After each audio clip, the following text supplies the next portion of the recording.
Listen, I just can't get through to you.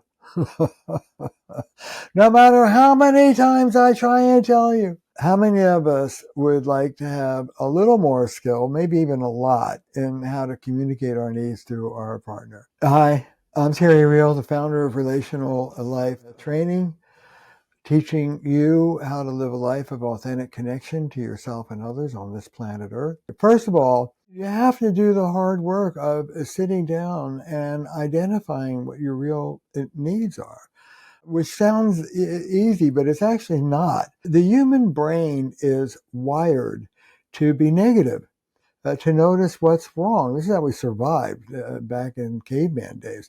You know, wait a minute, that leaf is moving and there's no wind. What's behind? There's a tiger behind it.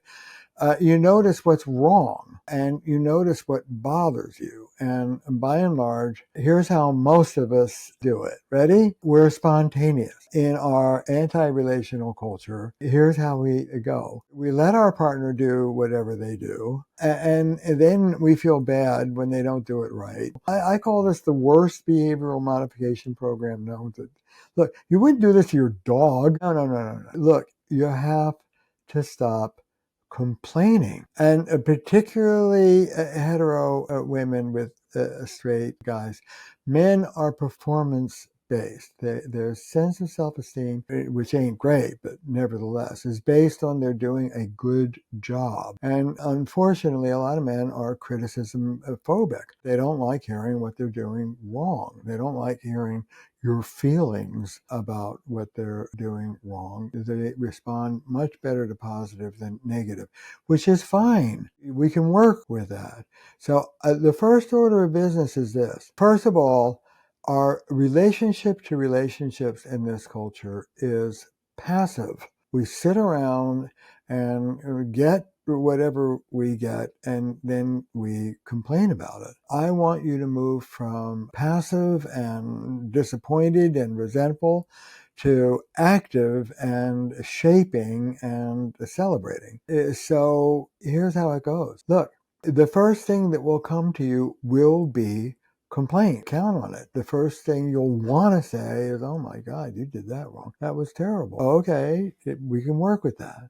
And literally, I would ask you, before you open your mouth, sit down with your phone or a piece of paper, write the complaint. This is what I don't like. That's what will come to you first. But here's the secret. Inside of every complaint, there is an implicit request. Every time someone says, this is what I don't like, if you really think hard, in the middle of that is what would work better. Well, guess what? Flip the paper over and move from complaint to request. Not what you did wrong, but what you could do that would be right. That's a revolution. And it's micro level. It's at every level.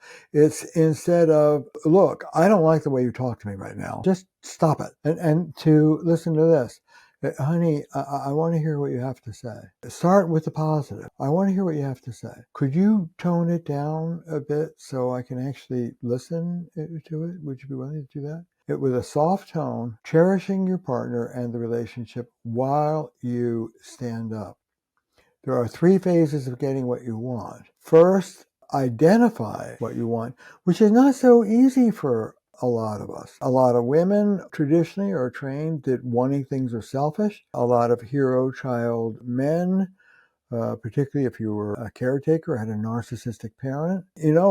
By the way, what does a narcissistic parent call you if you speak up for what you want instead of servicing them? You know what they call you? Narcissistic. They call you selfish. So a lot of us have internalized the message that wanting something is not good. For traditional women, I should be giving and not demanding. For a traditional man, what's this want?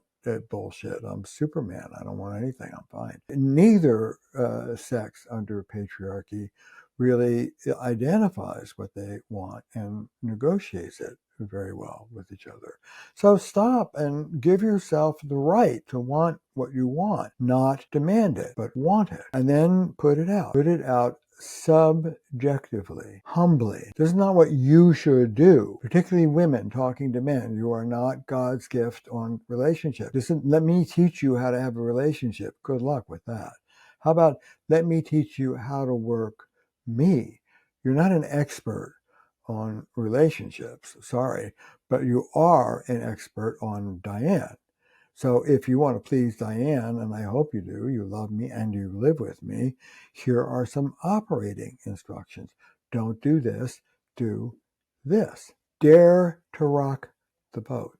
Stand up for what you want and assert yourself, which can be scary for some relationships, but I believe that a passionate relationship takes risk. So, honey, this is important to me. This is what I'd like. 2, help them win. Break it down. Instruct them. Listen, I just had a fight with my girlfriend. Don't solve my problem. Don't turn this into a teaching moment. I want you to be empathic. Just put your arm around me and go, oh man, that sucks. I'm sorry. Tell me more about it. Talk to me like a girlfriend talks to me. But 10 minutes helps to limit it.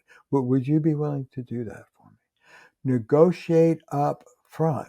I want more assertion up front and less resentment on the back end.